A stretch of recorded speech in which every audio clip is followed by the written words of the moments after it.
amigas y amigos, les habla Vilma Petras, bienvenidos a una nueva edición de su programa Temas de Mujer. Yo tengo el gusto de tener conmigo a una luchadora por los derechos de la mujer, una luchadora contra el terrible tema de la violencia doméstica, de la violencia intrafamiliar. Se trata de María Ruiz, ella es directora de la Fundación Ángel Mariposa, lo dije correctamente. Y bueno, la tengo aquí precisamente para hablar de su organización, del trabajo que ha venido haciendo. Creo que es una organización que tiene 3 años ya de vida. Vamos a hablar un poco de esta organización, de tu trabajo y de qué te motivó a fundarla y a seguir en esta dirección. Gracias por estar con nosotros. Primero que nada, gracias Vilma por esta oportunidad que me está dando de nuevo de estar en su programa, que es muy importante, ¿no? Hace 3 años que estaba yo comenzando con mi trabajo, usted también me invitó y la verdad fue que ese programa fue un programa muy lindo también, que me ayudó, por eso estoy muy agradecida, porque me ayudó mucho a abrirme a mí como fundación, ya que yo solo tengo 4 años de estar en este país, entonces para que en 4 años, lleve 3 años trabajando con esta fundación y la haya sacado adelante de la forma como ha salido adelante, pues para mí ha sido un reto realmente, ¿no? Esta fundación nace a raíz de que yo estuve 20 años casada, yo soy abogado en Colombia y en Venezuela, sin embargo en mis países de origen, que en los dos viví con el padre de mis hijas. ¿Profesionalmente ejerciste en ambos países? Sí, claro. Pero nunca pude llevar a cabo nada, hacer respetar a mis hijas y a mí por parte del papá de mis hijas. Fue muy frustrante para mí. Llegó un momento en que yo ya dije, yo me sigo calando a este loco, pero yo ya no le sigo hablando a más nadie acerca de esta situación, porque a donde yo llegaba era más bien como que yo era la culpable porque yo permitía que en mi casa pasara esto, y la verdad es que como abogado fue muy frustrante. Aparte de eso, él solamente me permitía que yo trabajara con él. No podía haber más nadie cerca de mí porque él estaba pensando que estaba casado con Miss Mundo o algo por el estilo. Los celos enfermizos terribles de que nadie podía estar cerca de mí. Entonces, pero afortunadamente que gracias al trabajo y a que yo me dediqué me enfoqué fue en eso, pues para hacer a un lado la parte de la violencia doméstica, pudimos hacer mucho dinero. De ese dinero todo tuve que renunciar cuando me vine a este país. Preferí renunciar a todo eso para poder conseguir mi paz. Y cuando yo tengo que estar en este país, que se presenta otro incidente de violencia doméstica muy fuerte, realmente fue muy fuerte acá, yo no tenía ni idea cómo se manejaba. ¿Pero él estaba aquí contigo? Sí, claro. Okay. Nosotros venimos solamente por un tiempo, era para la época de Navidad. Era venir, pero el tiempo de venir un tiempo fue por razones del negocio que ustedes tenían. No, Vilma. Bueno, normalmente nosotros veníamos todos los años y nos estábamos un mes de compras, y yo no sabía nada de violencia doméstica en este país, porque cuando veníamos era de compras y era como muy relajada la situación, ¿no? Pero esta vez yo venía porque mi hija mayor se había suicidado. Entonces, cansada precisamente de vivir toda esta situación, su hogar era un ring de boxeo, porque ya nosotros no nos golpeábamos físicamente, digo nosotros porque yo después de un tiempo también reaccionaba, no me quedaba quietica así como que, ay, sí, venga y me pega, no, ya después de un tiempo yo también me convertí en una persona muy violenta, y todo lo que él me decía, por supuesto, yo se lo replicaba. Pero era un círculo vicioso de violencia, ¿no? Por supuesto. Violencia que genera violencia en toda la familia, porque seguramente tus hijas también. Todo el mundo estuvo como afectado. Víctimas o victimarios, pero estaban en el círculo de la violencia. Todos, Vilma, y la parte terrible de todo esto, que es la parte en la que yo me he dedicado mucho a hacer caer en cuenta a los padres, es que nosotros obligamos a nuestros hijos a vivir estas situaciones y les dañamos la vida. Porque una de esas situaciones fue que yo perdí a mi hija. Tengo otras 2 niñas, pero... ¿Tú dijiste que una de esas situaciones fue que tú afectaste a tu hija? Por supuesto. Las 3 niñas se afectaron. Claro. La mayor se suicidó. Claro, lo que te quiero decir es que tú eras víctima y victimaria. Por supuesto. Dentro de un círculo de violencia intrafamiliar. Por supuesto. Yo quiero aclararle a la gente, yo te entrevisté a ti hace 3 años. Sí. La María Ruiz que tengo enfrente es una mujer mucho más tranquila, sí. mucho más enfocada en un propósito, mucho más con sentido de propósito. Sí. Aquella mujer que yo entrevisté era una mujer llena de dolor, sí. de mucho dolor. Tu cara incluso lo reflejaba. Hoy te ves con una gran paz. Sí. Y creo que estás haciendo un extraordinario trabajo. Y quería recuperar eso porque este programa que hicimos hace 3 años, cuando tú estabas iniciando tu fundación, era un momento en que tú todavía estabas en duelo, en un profundo duelo, tanto por lo que fue tu vida como por el tema crítico, duro, de haber perdido una hija, producto de un suicidio. ¿Cómo has logrado toda esa experiencia de vida, enfocarla en este trabajo tan extraordinario que estás haciendo y del cual quiero que hablemos, precisamente porque creo que a partir de tu experiencia tú has podido ayudar a otras mujeres que se conviertan no en víctimas, sino en sobrevivientes de violencia doméstica? Vamos a hablar de eso. Pues Vilma, sabe que las personas creen que existen acontecimientos paranormales. Yo pienso en los ángeles, ¿no? Yo pienso que mi hija... Por eso se llama tu fundación así. Sí.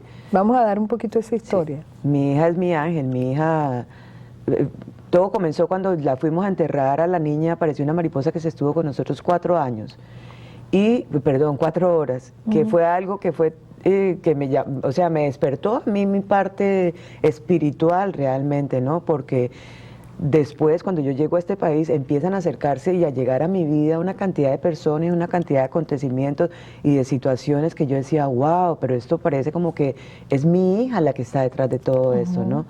De esa forma yo llegué a un shelter, yo no sabía que era un shelter, una policía morena, yo no hablaba nada inglés, no sé cómo... Porque tú, en lo que me estás contando es que tú viniste con tu esposo y tú huiste de él. Cuando estabas aquí en una visita de vacaciones. Sí. De que supuestamente era de vacaciones, pero yo llevaba 6 meses encerrada en la habitación de mi hija, volviéndome loca, que yo lo único que hacía era... O sea, ¿realmente fueron unas vacaciones que se prolongaron tanto tiempo? Bueno. ¿Por qué se quedaron tanto tiempo? No, lo que pasó fue que tuvimos 3 inconvenientes de violencia doméstica muy fuertes. Mi hija en ese momento de 11 años llamó a la policía y eso se armó un rollo terrible. Nosotros estamos en este país con una visa de protección gracias al Departamento de Niños y Familia. Ellos fueron los que hicieron todo, porque cuando mi hija llamó a la policía de una vez reportó al Departamento de Niños y Familia y a mí me llegó una citación del Departamento de Niños y Familia. Y cuando yo voy allá, yo no tenía ni idea qué estaba pasando, o sea, yo no sabía la profundidad de todo esto, Vilma. Cuando yo llego al Departamento de Niños y Familia, ellos lo que me dicen a mí es, si nosotros sabemos que el papá está cerca de las niñas, le quitamos las niñas. Y yo me quedé así como, wow, ¿y esto qué fue? Pero empiezan a aparecer personas que me dicen, usted tiene que hacer esto, usted tiene que hacer eso, y yo era como, yo solamente iba haciendo, era como... autómata haciendo todo lo que las personas me decían que hiciera. Bueno, cuando una gente sufre un shock muy fuerte, pasa eso. Tú quedas ahí como a la deriva y alguien te va orientando, menos mal que te encontraste con las personas correctas. Solamente ángeles.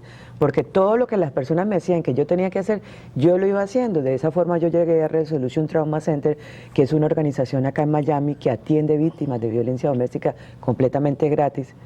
Y yo empiezo a hacer terapias, empiezan a llegar también algunas maestras, todas eran mujeres al principio, maestras de Reiki, maestras de yoga, maestras de diferentes cosas que me fueron enseñando técnicas y yo eso me lo tomé muy a pecho, porque yo lo que decía es, yo quiero que esta cara de dolor tan terrible se me quite, porque era que la cara mía a donde yo llegaba todo el mundo me veía, pero ¿qué le pasa? Y yo, pero era algo que ya lo tenía, era como incrustado en mi corazón, ¿no?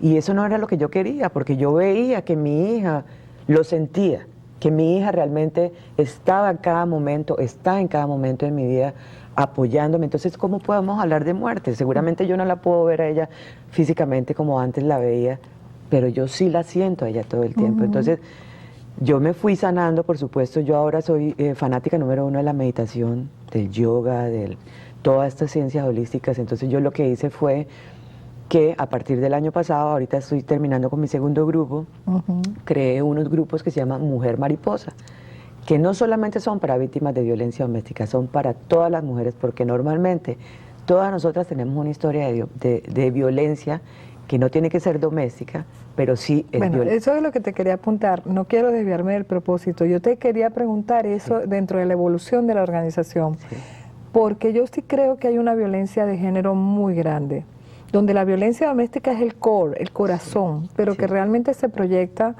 a los ámbitos laborales con mucha frecuencia, que le ponen unos techos terribles a la mujer, donde la mujer es sujeto de humillaciones, de maltrato, de tratamiento desigual, de tratamiento desigual no solamente en materia salarial, sino en materia del ejercicio de su trabajo en relación a sus congéneres hombres.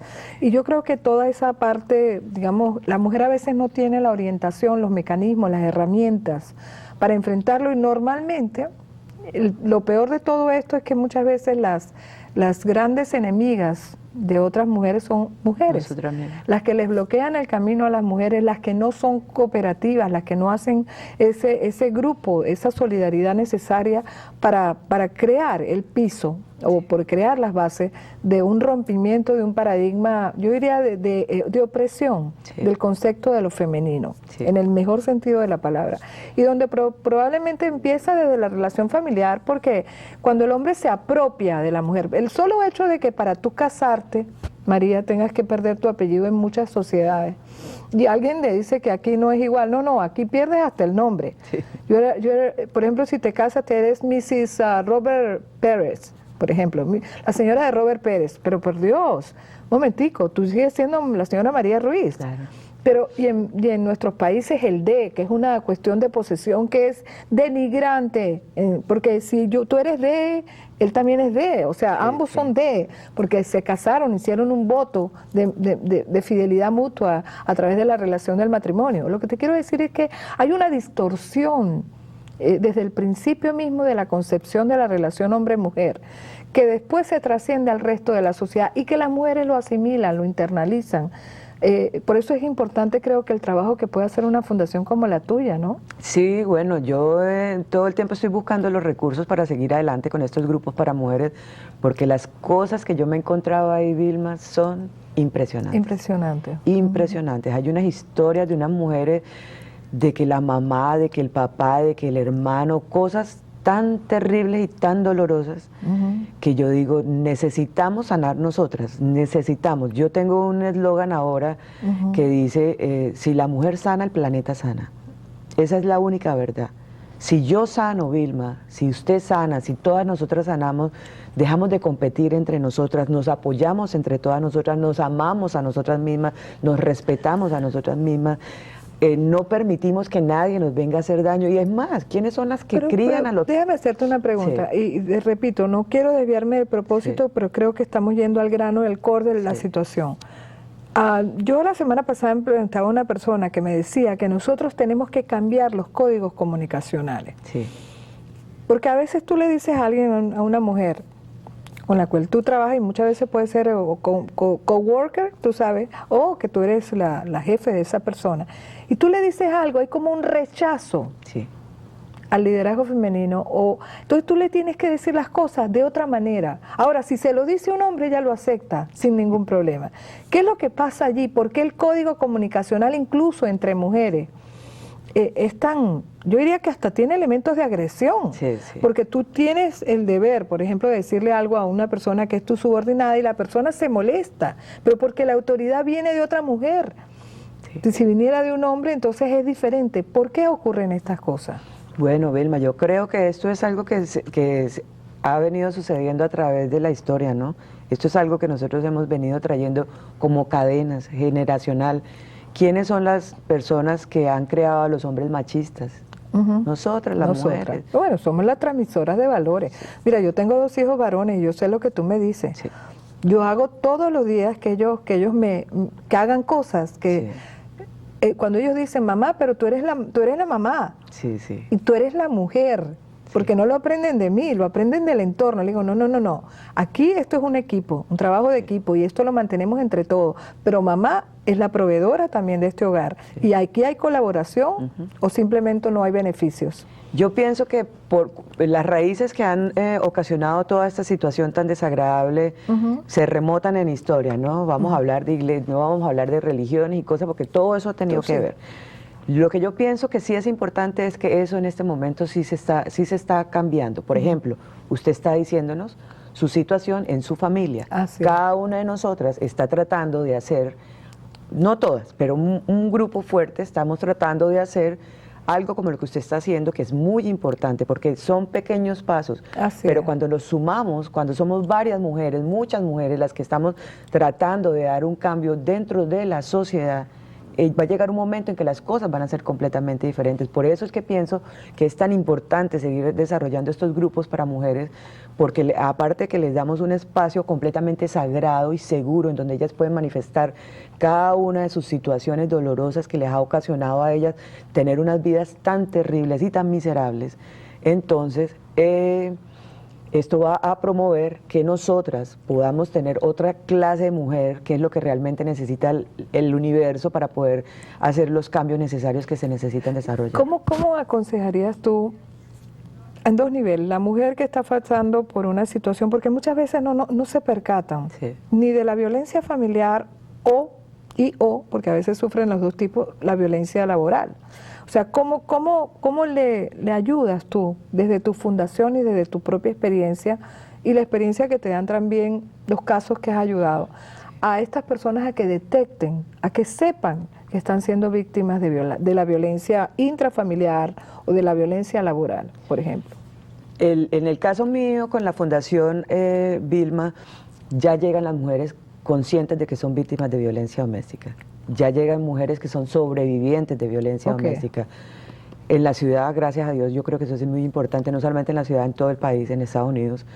Hay unas campañas muy fuertes en donde se está hablando sobre cuáles son los tips que las mujeres tienen que tener en cuenta para entender que son víctimas de violencia doméstica. Por ejemplo, que el esposo le maneje las cuentas del banco, que las llaves de las casas, que los papeles, hay hombres que tienen hasta los documentos privados, los documentos importantes de la mujer los tienen ellos guardados. La psicológica, que es la peor, Vilma, el hecho de que en vez de llamarlo a usted por su nombre utilicen palabras desagradables para llamarlo a uno, eso es violencia psicológica y eso es peor porque eso lo que hace es que nos va minando a nosotros nuestra autoestima y llega un momento en que nosotros pensamos, déjeme que le diga que esa fue una de las cosas que más me atacó a mí, porque llegó un momento en que yo, siendo abogado en 2 países, yo decía, yo no puedo, yo no voy a poder sacar a mis hijas adelante. Estas niñas están acostumbradas a vivir como unas princesas y yo no voy a ser capaz de darles a ellas lo que ellas... Yo he oído mujeres que los hombres le han dicho, ¿para qué sirve tu conocimiento inútil, por ejemplo? Sí, yo soy el proveedor. Sí. Y en la práctica después estas mujeres quedan solas porque muchas veces el hombre por distintas razones se va del hogar, se separan, hasta por razones, no sé, hasta de infidelidad y sin embargo esta mujer sale adelante cuando ella como que logra, no es que logra, a veces la propia situación de vida la lleva a salir de la prisión en la que estaba. Pero eso, como tú dices, le atacan la autoestima a la mujer para que ella crea que no tiene las condiciones para salir sola adelante por su familia y por ella misma. Y déjeme que le diga a Vilma que yo con todas las mujeres que hablo acerca de ofensores, todos tienen el mismo modus operandi. Todos piensan completamente igual, todos están locos, todos piensan unas cosas terribles y nos las hacen creer a nosotros y nosotros entramos dentro de esa locura a pensar que nosotros estamos incapacitadas mentalmente para poder salir adelante de esas situaciones. Porque yo estuve 20 años en esta situación, fueron mis mejores 20 años de vida, yo le ayudé a ese hombre a hacer un imperio de dinero y aquí yo estoy empezando desde cero, trabajando aquí y allá para conseguir los recursos para mantenerme a mí y a mis hijas y para sacar adelante mi fundación. Tengo una curiosidad, si quieres responderla. Sí. Si no, por supuesto, lo voy a respetar. ¿Qué ha pasado con tu ex esposo? Oh, my God. ¿Está en Colombia? Él está en Venezuela. Él vive en Venezuela y él ha ido perdiendo poco a poco todas las propiedades que nosotros cuando nos casamos estábamos muy jóvenes y esas cosas él las ha ido perdiendo. O sea, está destrozado porque principalmente perdió lo más importante. Sus hijas no quieren saber nada de él porque él no colabora económicamente y entonces a las niñas les molesta. ¿Pero fue como castigo? Sí, la claro, no colaboración claro, económica. por supuesto, porque los hombres siempre hacen, ese es el modus operandi de los hombres, ¿no? Pero siempre dicen, y yo no sé, ustedes se separaron básicamente por una decisión tuya. Sí, claro. Pero él en venganza, porque muchos hombres hacen eso, siempre. Ya sea porque se van con otra persona, y entonces dicen que el hombre, con muchos hombres machistas, por supuesto, la concepción, dejan de querer a los hijos cuando dejan de querer a la mujer. Siempre. O se vengan de los hijos porque se quieren vengar de la mujer. Okay. Es una concepción completamente errada. En el caso de él, ¿qué ha pasado? Se destruyó. simplemente. La razón de vida de él la destruyó él mismo. Sí. Él es responsable de la Sí, por destrucción de su propia vida, Por ¿no? supuesto, y la parte económica, yo me acuerdo que una vez, como casi a los 2 años de estar nosotros ya separados, de hecho, y hasta legalmente, él me llama y me dice, bueno, yo que quería tenerlo todo, ahora tengo todo, pero no tengo nada. Me partió el corazón cuando él me dijo eso, ¿no? Porque finalmente él como que se dio cuenta de que él nunca había querido divorciarse conmigo por el tema de dinero. Y como él se quedó allá con todo, yo no me fui para allá a pelear por absolutamente nada, él también se dio cuenta que se había quedado con todo, pero que no tenía nada, porque de nada nos sirve tener un montón de dinero si estamos completamente solos y con las vidas destrozadas. Así es, pero la parte del perdón, Sí.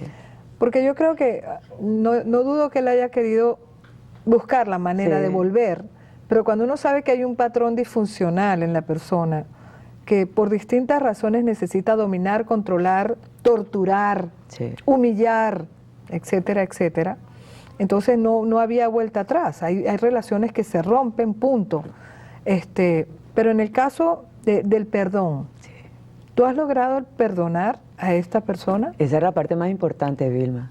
Si no estuviera yo luciendo Así aquí con es. esta cara de Bueno, tu cara tranquilidad. dice otra cosa. Tú eres una mujer de paz hoy. Sí, sí. De verdad te lo digo porque sin saber lo que te decían las otras personas, tú tenías como esa máscara de hierro del dolor clavada en tu cara y se te notaba el dolor. Incluso tú tenías hasta una arruga aquí en la frente. Bien fuerte. Sí, bien fuerte. Todos los días. Pues sí.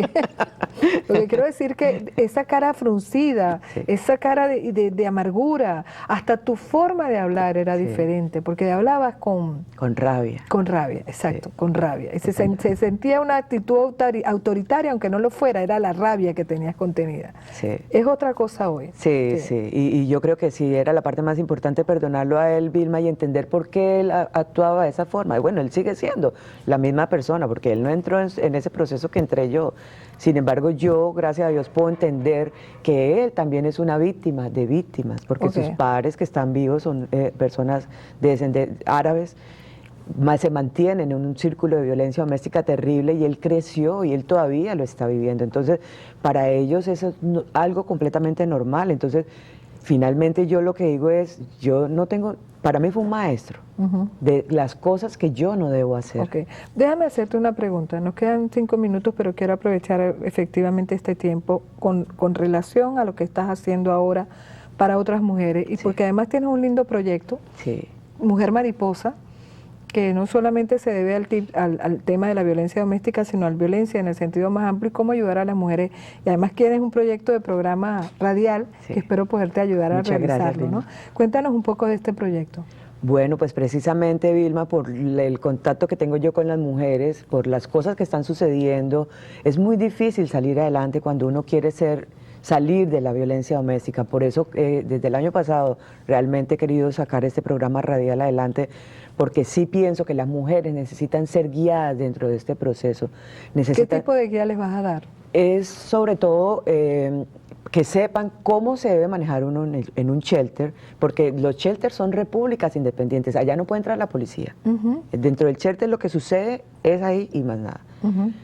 Pero las personas tienen que saber cómo es el manejo dentro del shelter, porque a veces pasan cosas que no les gustan dentro de los shelters. ¿Como por ejemplo? Peleas que pueden asustar a las mujeres y entonces se retiran. Estaba comentándole usted el caso de esta muchacha venezolana que me parte el corazón porque es una mujer igual que yo y tiene una niña. Entonces se retiró del shelter antes de tiempo y se frustró todo su proceso. Mientras, si usted conoce, yo no lo conocía. ¿Pero quiénes administran estos shelters y cómo ayudan en las situaciones internas? Si como tú dices, no puede intervenir la policía, es como república independiente, un centro independiente, autónomo. ¿Quién controla la situación interna? Bueno, dentro de los shelters siempre hay muchos funcionarios que están pendientes de todo. ¿Quién los administra? Sí, claro. ¿Quién? Bueno, hay uno que es la Fundación Safe Space, es la que maneja 2 shelters y también tienen unos edificios que es para donde van las mujeres cuando salen de los shelters, hasta 6 meses están ahí sin pagar absolutamente nada. Y también hay otro shelter que es privado, ellos tienen adentro los de Safe Space son de la ciudad, el Lodge es privado. Ellos tienen adentro sus funcionarios que tratan de mantener en orden, pero sin embargo hay situaciones que se salen de las manos como en cualquier sociedad. Y la situación es que las mujeres necesitan terminar sus procesos dentro del shelter, pero si no conocen cómo es este proceso, pues ellas a veces lo arruinan. Y tú a través de este programa piensas orientarlas Sí. cómo es el proceso. Deben que pasar por counseling y todo este tipo Por de supuesto, cosas, por ayuda supuesto. tanto para ella como para su familia, porque Sí. normalmente se mudan con sus hijos, Por ¿no? supuesto, y no todas quedamos homeless, además, eso es algo que el Estado no tiene muy en cuenta.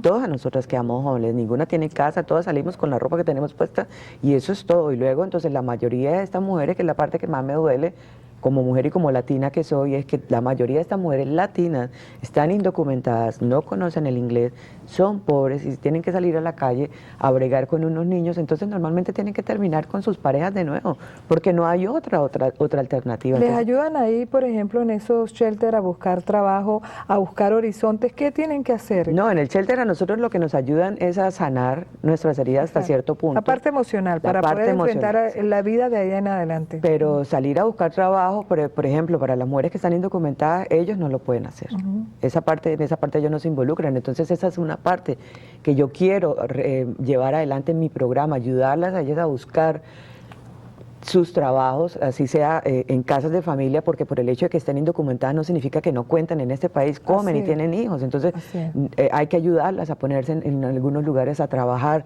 hay que conectarlas con todos los recursos que hay en la comunidad, que yo los conozco, porque hay lugares en donde regalan mercados, hay lugares en donde recibe uno muchas ayudas. Entonces hay que ayudarlas a conectar en estas situaciones, porque normalmente la mujer no sabe, y menos cuando está en una situación de violencia doméstica. Entonces, Bueno, lamentablemente se nos acabó el tiempo, pero te voy a invitar precisamente para que hablemos de esas herramientas que tienen que tener estas mujeres. Quiero que sepas que este programa queda abierto para ti, para muchas este gracias. extraordinario trabajo. Bueno, amigos y amigos, y con esta mujer extraordinaria que se ocupa precisamente de aquellas mujeres que han sido víctimas de violencia doméstica, de violencia intrafamiliar y violencia laboral, que hoy ustedes para una próxima edición de su programa Temas de Mujer, donde tendré otra mujer de calidad como mi amiga María Ruiz. Gracias por estar con nosotros. Muchas gracias.